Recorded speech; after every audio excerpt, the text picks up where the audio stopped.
My name is Kwame Owusu Danso, Esquire. I'm the Vice Presidential candidate for the Movement for Change. Today, my task here is very simple. I'm here to share with you our policy prescriptions in respect of what we have to offer to the good people of Ghana. I'm going to be looking at 4 key pillars out of the 6 pillars that we have in the Great Transformational Plan. The first on the list will be on governance. The second will be on infrastructural development. The third will be on social services. And the fourth will be on behavioral change and attitudinal change. If you look at our policy prescription in respect of governance, we're looking at very important aspects of it, but for the purposes of this, I'm going to be limiting it to only 3. The first will be on corruption. The second will be on media. The third will be on public housing.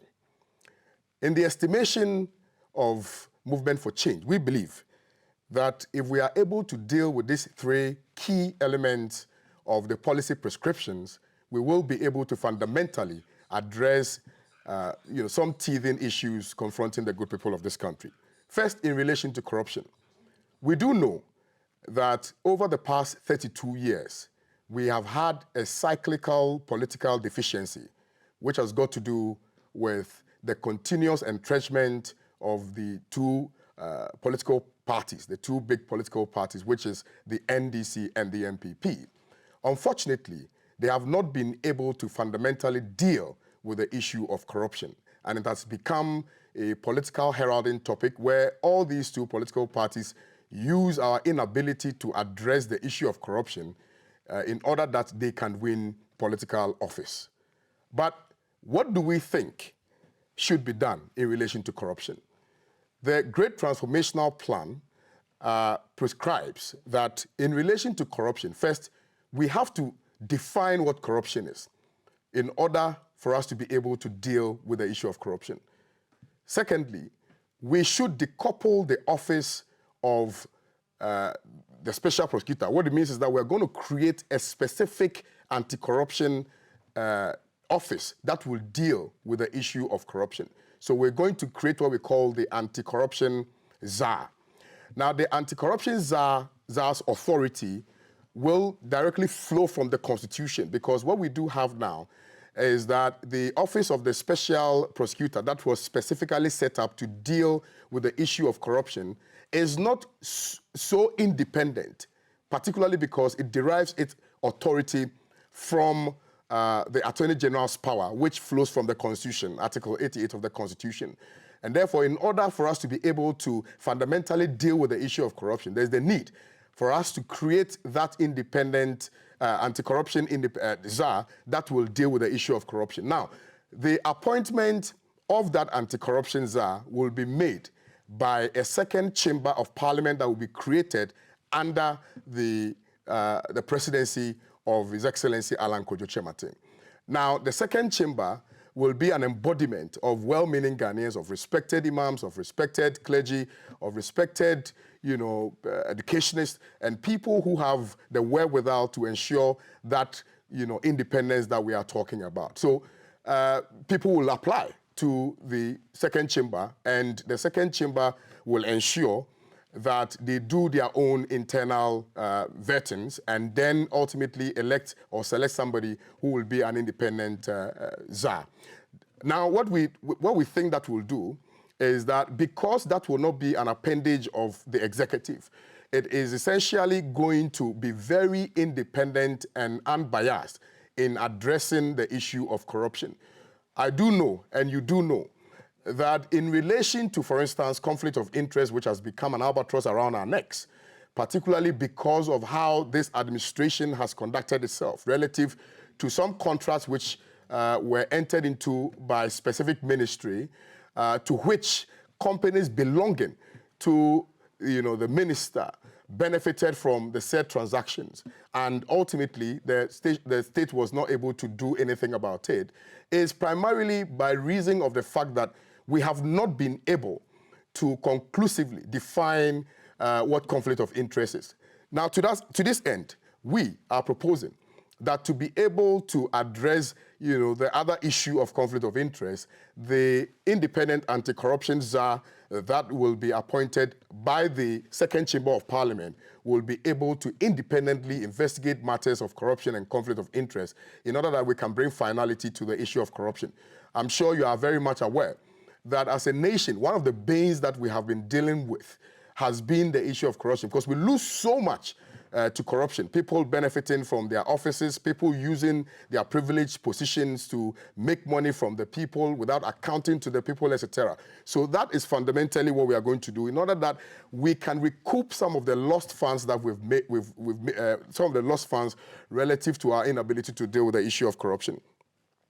Now, the media, in our estimation, is a very important aspect of our governance process.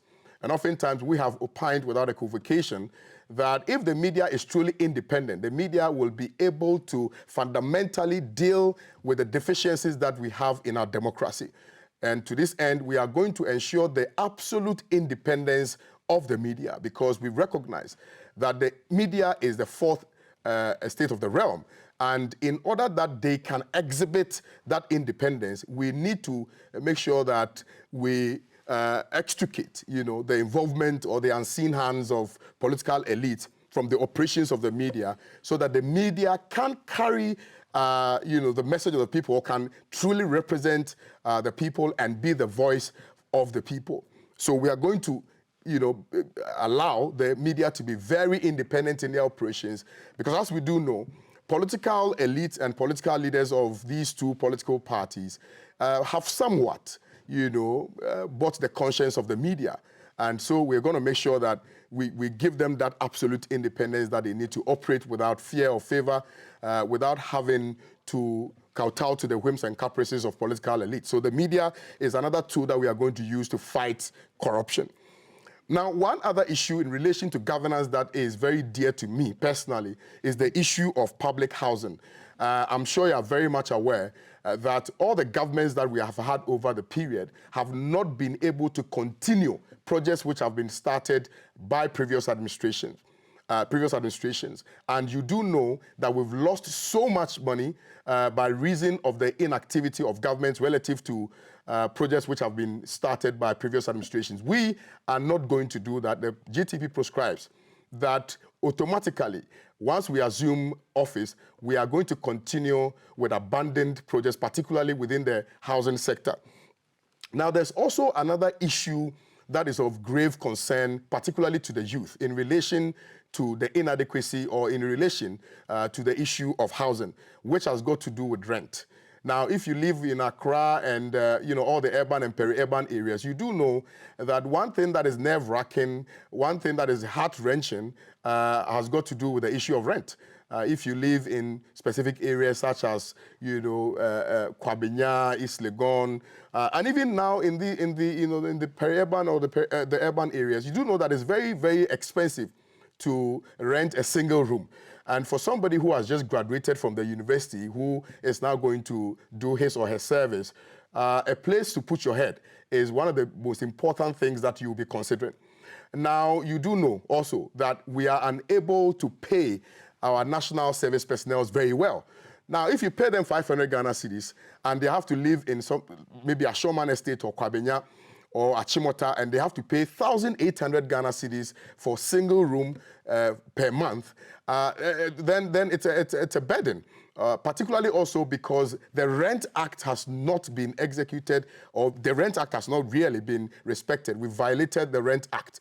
If you look at Section 25(2) of the Rent Act, I think it's quite trite that for the purposes of rent, we should not rent to persons beyond 6 months. But what do we see? I mean, if you don't have 2 years money, you will not be able to rent. So we want to deal with that issue by ensuring that what the law says should happen is what should happen, so that we will not burden the young people who are now struggling to earn an income for themselves, or who are struggling to make some money for themselves, to go through the hassle of renting a room, which will cost them 1,800 Ghana cedis to 2,000, depending on the area that we... So we're going to have a platform where anybody who intends to rent their homes will be on that platform. Now, if you live in, let's say, Dome Kwabenya, or if you live in, let's say, Abokobi or Yarefa, or if you live in Kumasi, or if you live anywhere in the country, if you want to stay in a particular place, you just go on the website, you type, you search, in the search engine, the place that you want to live, you click on it, then it will give you the number of houses that you have in that area, and then you select the one that you want, depending on how much money that you have, in your pocket. And we're also going to make sure that we standardize, the amount of money that you have to pay for rent. And so if you live in a community where, it is unreasonable to charge above a certain threshold, maybe 600 Ghana cedis, then you don't have to pay more than 600 Ghana cedis, because then government would have done the valuation to identify whether or not the place that you want to live is worth the amount that you are paying for. So government is going to take all of that burden off the shoulders of the young people in order that they can have a breathing space to go about their businesses, have a place to put their heads, and contribute significantly to the development of Ghana. Now, that also falls under the domain of infrastructure, so that will also cater to that.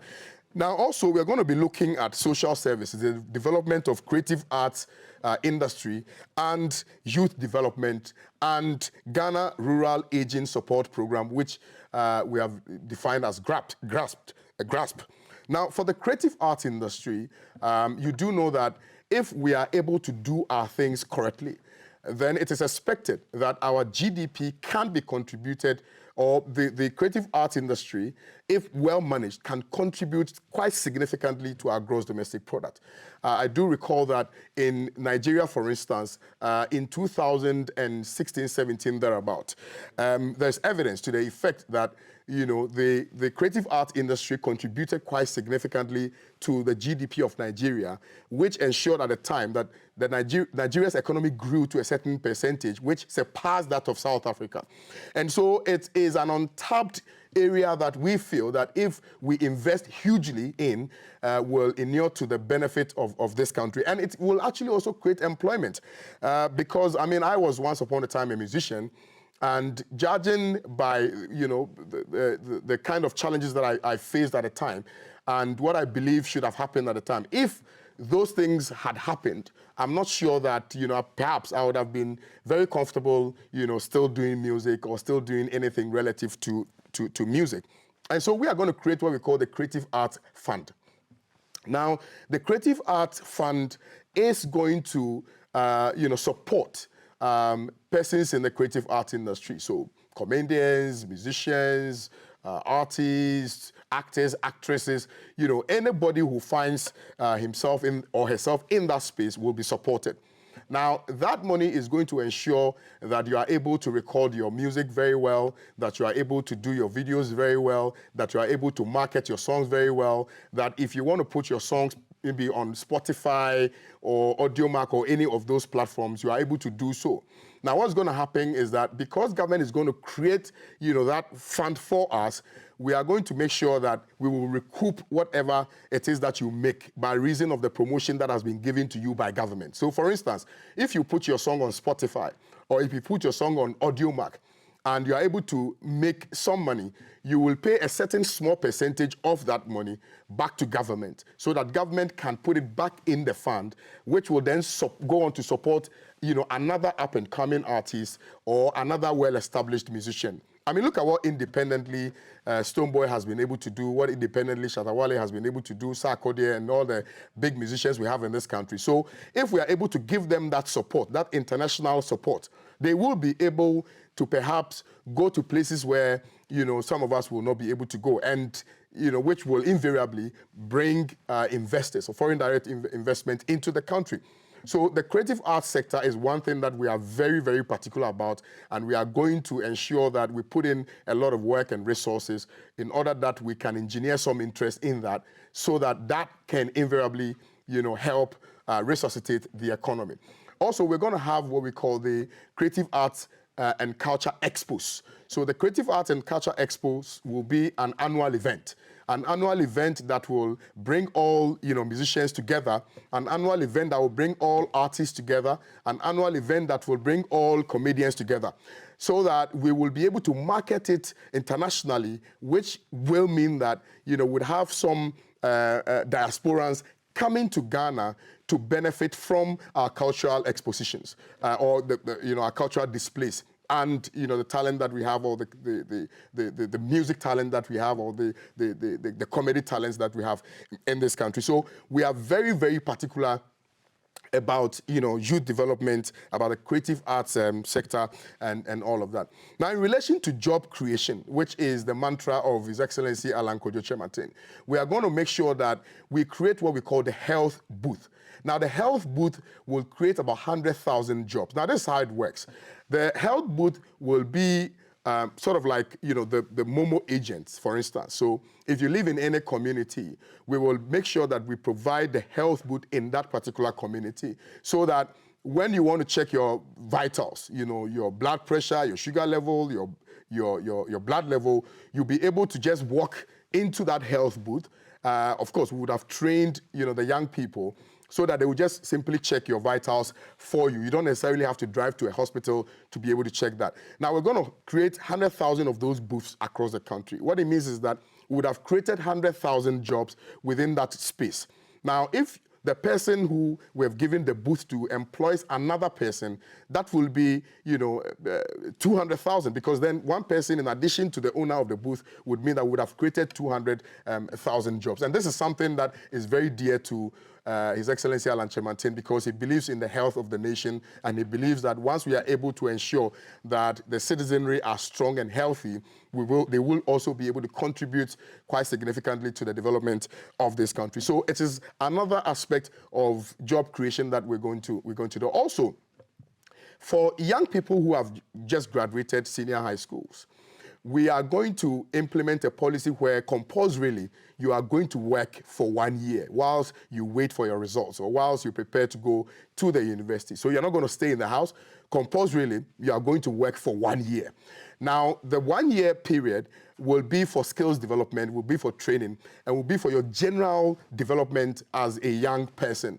We want to instill the culture of discipline. We want to instill the culture of enterprise. We want to instill the culture of, of your ability to harness the opportunities that there exist in this country. Because, there may be some opportunities elsewhere, for instance, in agriculture, but people are not really interested in it, particularly because we have not given them enough training, and we have not given them enough appreciation. We've not made them appreciate the importance of agriculture, for instance. So that essentially is going to ensure that we train and give skills and development to the young people right after senior high school, so that this issue about 5 years working experience, 10 years working experience will be a thing of the past. Now, I'm told that my time is up, but there's another policy that is meant for the aged in this country, because we believe that if you have worked for this country and you've attained the age of 60 and above, the country should take care of you, particularly those of us living in the rural communities. Now, the GRASP is going to do two things. One, we're going to ensure that there's a special national health insurance policy for the aged, particularly those between the ages of 60 or from the ages of 60 and above. We're going to have a specific national health insurance policy for them.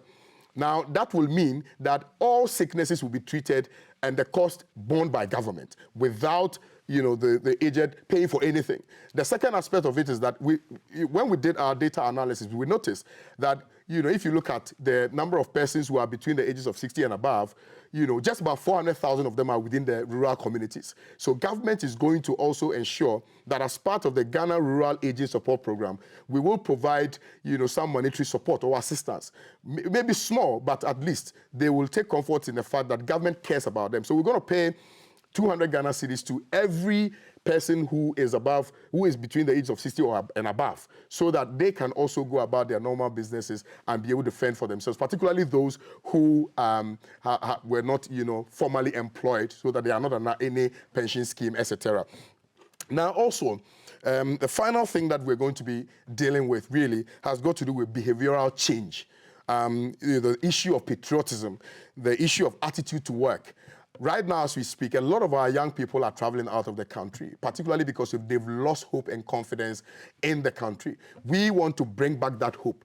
We want to tell the young people that you can dream in Ghana, and those dreams can be possibilities, that you can aspire to do greater things, and the country will resource you to ensure that those aspirations are met. So we do not want young people to lose confidence in the country. They've lost confidence in the country by reason of the existence of the NDC and the MPP. For over 32 years, they have done nothing to bring hope and change, absolute, real change to the good people of Ghana. We are promising that change, and we will deliver on that. So Ghanaians should have hope and confidence in the movement for change. So they must be patriotic.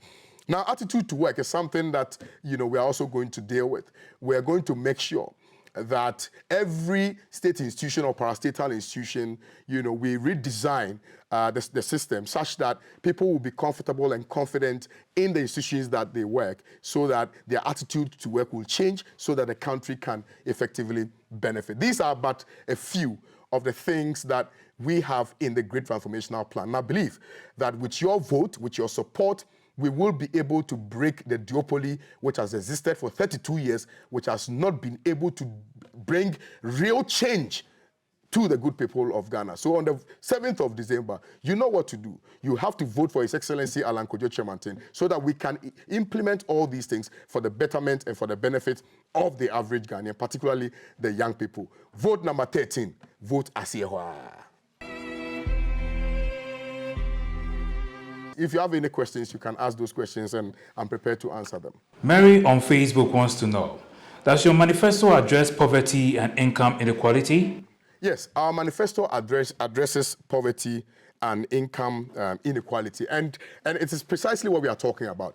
I think that the Great Transformational Plan is the only plan that identifies the importance of the informal sector and the formal sector. If you look at all the other manifestos, they do not comprehensively look at the challenges confronting Ghanaian youth within the informal sector. Now, we are going to deal with the issue of poverty because we are going to create more jobs, because we are going to ensure that government invests hugely in the development of the youth, that we are going to ensure that we create, avenues where young people can get jobs to do. And even in the mining sector, we are going to do youth in responsible mining. We are going to start your business policy, where we are going to incentivize banks so that 10% of their profit after, their profit margin will be used, as a loan facility for the young people who want to start their businesses without necessarily having to pay for collaterals. That is why we are going to do what we call the Traders Bank. Now, the Traders Bank essentially is going to provide funding to informal sector and formal sector, both men and women, who would want to start their own businesses. So, for instance, if you want to start, selling dog chains, or you want to start selling kusuani moko, all you need to do is to identify where the bank is, because the bank will be managed by traders themselves. It will not be managed by government. So you make an application to the head of the bank, who him or herself will be a trader. So they will provide you some funding. I mean, it will interest you to know that people only need 200 Ghana cedis to start their businesses. So we're going to make sure that that avenue is created so people can access funding and loan to be able to start their businesses. Now, the Traders Bank will not come with any collateral. It will not come with any other, attending issues. All we're going to do is that you just have to make an application to them. You don't have to pay any interest on it. You don't have to bring any collateral, and then you can start your businesses. When we do that, by extension, we would have, reduced poverty, because one of the reasons why we believe that Ghanaians have been stuck in this cycle of the duopoly is because people have been left impoverished, deliberately so that every single time they have to be at the beck and call of these political elites who will give them handouts and solicit for their votes. We want to eradicate that. We want to ensure that poverty is reduced, if not completely, erased, so that Ghanaians will be comfortable, so that Ghanaians will choose their leaders devoid of any influences whatsoever, but on the basis of what they truly believe in as Ghanaians. So that is essentially what we're going to do to address the issue of poverty. And by extension, it would have addressed the issue of salary imbalances. That's exactly what we're going to do. Matilda on X says, how can the country bridge the education disparities so that we do not compromise on quality? The issue about education is also very, very fundamental to the Great Transformational Plan.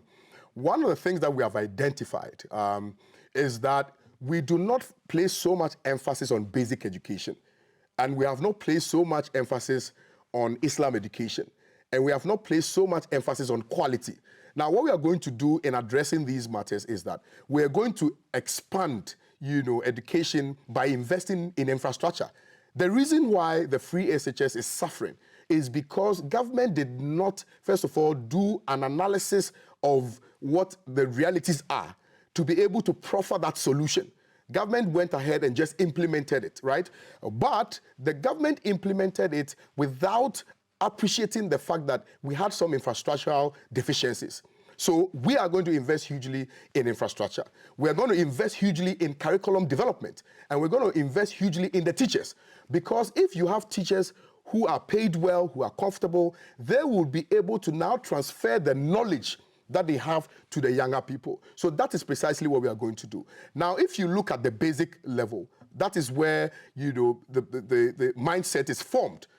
The huge investments will be made. We will make sure that teachers are paid well, we will review our curriculum, and we'll make sure that there is real, infrastructural development in that space as well. And invariably, that will ensure that, that this disparity that we have will have been addressed. Henry is saying it is evident that our healthcare system cannot meet the needs of the population. Do you have a solution? So healthcare is actually a big deal. It's also because of lack of infrastructure. Yes, governments over the period have tried to, do something about it, but we still do not have, sufficient health facilities. Now, we are going to invest hugely in the expansion of already existing health facilities. And in places where they do not have health facilities, we will make sure that we send, health facilities there. Now, I'll cite you an example. On one of our tours, we noticed that we got to Banda or Panda, and we noticed that in that particular constituency, there is no hospital, right? But if there was hospital, then it means that we would have sent doctors and nurses there. That would mean that we would have been expanding development to those places. The real issue about healthcare delivery is our inability to decentralize healthcare system. We have just centralized it, and so if you're looking at even all the big teaching hospitals and things like that, they're all concentrated in the regional capitals. We want to decentralize healthcare system to every nook and cranny of this country, because every Ghanaian is a Ghanaian. So we are going to invest hugely in that to make sure that we send, we build hospitals across the country. Hospitals which are well equipped, hospitals which will ensure proper healthcare delivery. That is precisely what we are going to do. And you see, it's not just about government investing. If we create the enabling environment, I kid you not, investors will be interested in investing in healthcare delivery, because it's a big, space which unfortunately has not been tapped. So we are going to operate a system where it could even be possible that we have a system where it's going to be build, own and transfer, or build, operate and transfer, where we'll get foreign investors to build those hospitals. They will operate it for a number of years, and then they transfer it to the state. So what the states would be doing is that we would not have spent money in building those hospitals, but we would have, in the final analysis, benefited from the investments which have been made by, foreign investors. So that is essentially what we're going to do. We're going to expand healthcare systems. We're going to expand access to healthcare, and we're going to make sure that we provide quality healthcare delivery in this country, so that in the final analysis, Ghanaians will be confident knowing that we think about their health. In conclusion, I would want to appeal to the very many Ghanaians who are watching me today. I want to appeal to their conscience.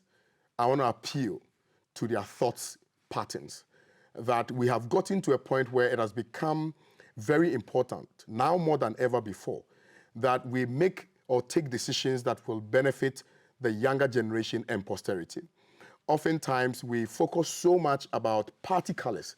We don't focus so much about the persons who are leading those party colors. Now, I present to you His Excellency Alan Kojo Kyerematen by reason of what he has done in the past and by reason of what he's capable of doing. Now, I tell you that it is enough that, you know, we have experienced the duopoly for 32 years without necessarily benefiting from them. It is enough. We must ensure that we change that narrative. We must make sure that we change that dynamic. We have the power to reset the country and rebuild it. People have lost confidence in the country, but I bring you hope. I bring you confidence. I tell you that we are the people who can actually bring hope and we can bring development to the good people of Ghana. So in concluding, I want to appeal that let's forget about our party affiliations and our party leanings for now. Now it is about Ghana, a conversation about Ghana. The political football, which has gone on for over 32 years, is enough. 16 years of the NDC, 16 years of the MPP. And you and I can attest to the fact that we have not really been given the opportunity to benefit from the potentials that this country has to offer. This is the time to make that decision. I call on all of you, the young people of this country, the creative art industry, well-meaning Ghanaians, the aged, the market women, the farmers, the police officers. We are the only people who have your interests at heart. And we are the only people who are going to further your aspirations in this country. Vote for us come December 7, 2024. Vote for His Excellency Alan John Kojo Kyerematen. Vote for number 13. Vote for Asiewa so we can bring you jobs, jobs, jobs, and money. Thank you very much.